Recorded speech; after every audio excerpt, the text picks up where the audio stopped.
Good afternoon বন্ধুরা। এখন ঘড়িতে একদম পাক্কা 2টো বাজে, আর এখন আমি এলাম ভিডিও করতে। তো কন্ট্রোভার্সি ভিডিও মানেই একটুখানি বেশ স্পিডের সাথে বলতে হয়, তাই তো? কন্ট্রোভার্সি মানেই তাই। তো দেখো, স্পিডের সাথে বললেই যে আমি কন্ট্রোভার্সি পারফেক্ট করব তার কোনো মানে নেই, কিন্তু তার কোনো মানে নেই। আমি যদি আস্তে আস্তে কথা বলি এবং পয়েন্ট টু পয়েন্ট কথা বলি, সেটাই কন্ট্রোভার্সির মূল উদ্দেশ্য, তাই না? তো সেখানে আরেকটা হচ্ছে ভিডিও টু ভিডিও করা।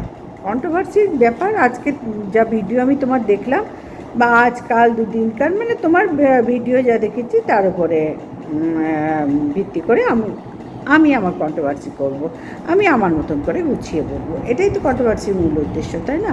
তো যাই হোক, আমি দেখলাম এতক্ষণ ধরে মানে টিনু তো আজকে ভিডিও দেয়নি, এবং ডিজিটাল ভিকারি যা ভিডিও দিয়েছে ওতে কন্ট্রোভার্সির কোনো জায়গা নেই বন্ধুরা, কোথাও কোনো জায়গা নেই। নর্মাল ডেলি ব্লগ যেরকম সেরকম দিয়েছে। এবার ভিডিও বাকি কার থাকলো না, এখানে আজকের আমি কাউরি ভিডিও এই সময় দেখার সময় পাইনি। দেখবো তবে না আমি কাউকে নিয়ে বলবো, শুধু দু একটা কথা বলবো।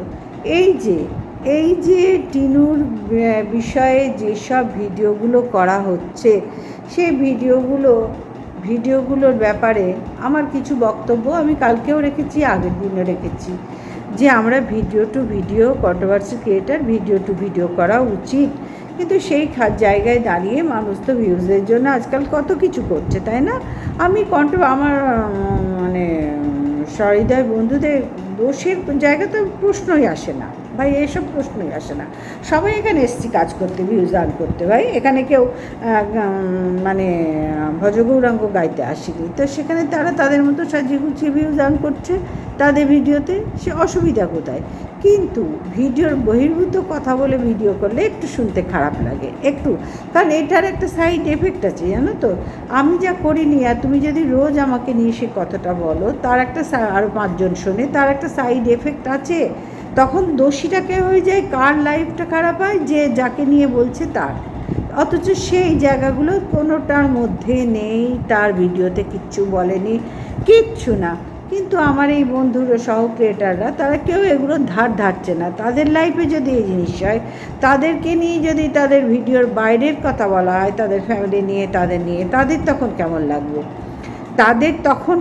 লাগবে? কেমন লাগবে? আমি গতকালও বলেছি, টিনুদের উচিত এই ভিডিওগুলোর ওপর একটু নজর দেওয়া, যারা এই ধরনের কন্ট্রোভার্সি করছে সেই কন্ট্রোভার্সিগুলোর ওপর একটু নজর দেওয়া, একটু ভালো করে বিবেচনা করে দেখা এই ভিডিওগুলো।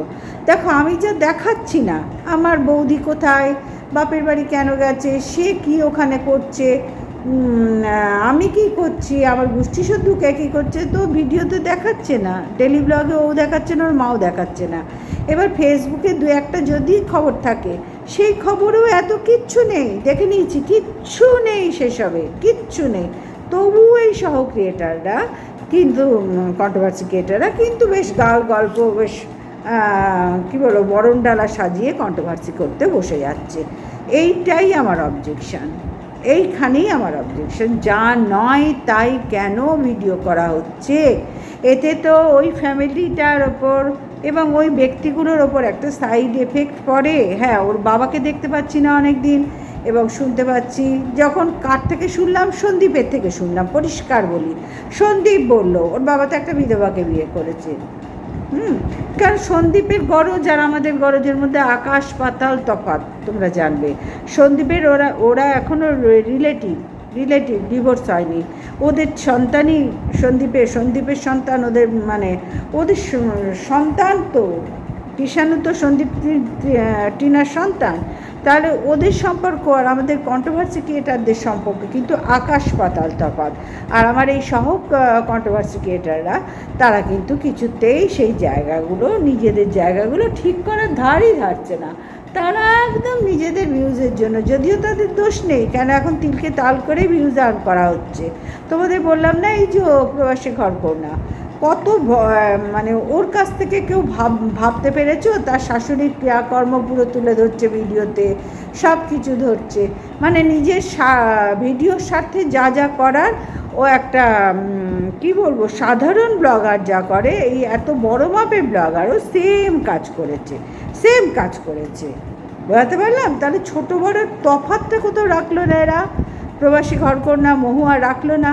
তাহলে এই যে অদ্ভুত ক্যারেক্টারগুলো এবং এই বড় বড় নোংরামিগুলো, এগুলো তো মেনে নেওয়া যায় না, কারণ তার তো ভিউজের অভাব নেই। তবু সেই নোংরামিটা করলো এবং সে বলল যে আমাদের সাথে ফোনে কথা হতো শাশুড়ির, তারপরেই সে বলল, মানে তার বড় যা বা মেজো যা যাই হোক বললো যে না, ছোট দেওরের সাথে তার মানে ছোট ছেলের সাথে তাদের কথা হতো, ওদের সাথে তো কথা হতো না রোজ। তাহলে বলো, মিথ্যে কথার পর মিথ্যে কথা। তাহলে তারা এখানে মিথ্যে কথার ওপর ভরসা করেই বন্ধুরা সবাই ভিডিও করে, সবাই। তোমাদের কালকেই বলেছি 2-4 জন আছি যারা এখনও ভিডিও টু ভিডিও অনবরত করার চেষ্টা করে যাচ্ছি এখনও পর্যন্ত। তার মধ্যে আমি তো আছি 100%। এবং আমার এখানে অনেক কন্ট্রোভার্সি ক্রিয়েটারও 2-4 জন এখনও আছে, তারাও ভিডিও টু ভিডিও করে এবং যা দেখতে পাচ্ছে তার মধ্যে থেকেই চিন্তা ভাবনা করে তাদের মতন করে তারা কন্ট্রোভার্সি ভিডিও করে। কিন্তু ম্যাক্সিমাম এখানে ডেলি ব্লগাররা, কন্ট্রোভার্সি ক্রিয়েটাররা তিলকে তাল করে ভিডিও করছে ভিউজের জন্য। তোমরা দেখতে পাচ্ছ না? দেখতে পাচ্ছ তো স্যান্ডি ম্যান্ডির ব্যাপার, ওদিকে দেখতে পাচ্ছ তো ওয়েলকামের ব্যাপার। মানে ওয়েলকাম যা করে সর্বা, এইটা ওয়েলকামের একটা বদ্ধমূল ধারণা হয়ে গেছে, বুঝতে পারছি। ও যা করে, ও গান করে খুব ভালো, ও নাচ করে খুব ভালো, ও ভিডিও করে খুব ভালো, ও ব্যবসা করে খুব ভালো। ও ম্যাক্সি তোলাতে ম্যাক্সির ব্যবসা আরও 3 গুণ করার চার হয়েছে, নাহলে ম্যান্ডি ওই একটা করে তুলেই দেখাতো, যেহেতু ওকে এখন দেখছে সেই জন্য। আচ্ছা, ম্যাক্সির ব্যবসাটা কে শুরু করেছিল? প্রথমে ম্যান্ডি করেছিল না ওয়েলকাম করেছিল? তাহলে তাকে যদি দেখে ওয়েলকামের মনে হয় যে আমাকেও ম্যাক্সির ব্যবসা করতে হবে, কারণ ও তো প্রথমেই গয়নার বাক্স নিয়ে বসেছিল, তাহলে ম্যাক্সির ব্যবসাটা ওর মাথায় আসলো কোথার থেকে? এই যে চাদর তোলা, শাড়ি তোলা, এগুলো আসলো কোথা থেকে? ও তো কাউকে দেখে শিখেছে, ওর মধ্যেও তো উৎসাহ জেগেছে না করার। ভাবো, এখানে সবাই বন্ধুরা এই টাইপেরই, এখানে মানে কি বলবো, এখানে ওয়েলকাম সর্বা নিজেকে মনে করে, ম্যান্ডিও সর্বা নিজেকে মনে করে। এই দুজনের সর্বা মনে করার পেছনে করার জন্য আজকে অনেক কন্ট্রোভার্সি ক্রিয়েটাররা এদের পেছনে একদম আদা জল খেয়ে পড়ে আছে। আমার তো ওইসব পোষাই না, আমার কোনো দিনই এই রকম বিষয়গুলো নিয়ে ভিডিও করাই পোষায় না, সে তোমরা জানো। ওই ম্যান্ডি স্যান্ডি, মারু গারু হারু, ওয়েলকামকে নিয়ে না ভাই, আমার এইরকম পার্টিকুলার কোনো কন্ট্রোভার্সি ক্রিয়েটারকে নিয়ে ভিডিও করা খুব একটা ধাতে পোষায় না। আমি ডেলি ব্লগারদের নিয়ে ভিডিও করতে ভালোবাসি, তাদের থেকে যা কন্ট্রোভার্সি পাই সেইখানে কাজ করতে ভালোবাসি। কিন্তু এই আমার সহ ক্রিয়েটাররা যারা আছে কন্ট্রোভার্সি ক্রিয়েটার, তাদেরকে নিয়ে আমি আজকে একটা ভিডিও করে আমার সময়টা কাটিয়ে দিলাম। আজ পর্যন্ত মনে হয় খুব 2-1টা করেছি, খুব কম, কারণ আমি উৎসাহ পাই না। কি তাকে নিয়ে ভিডিও করব?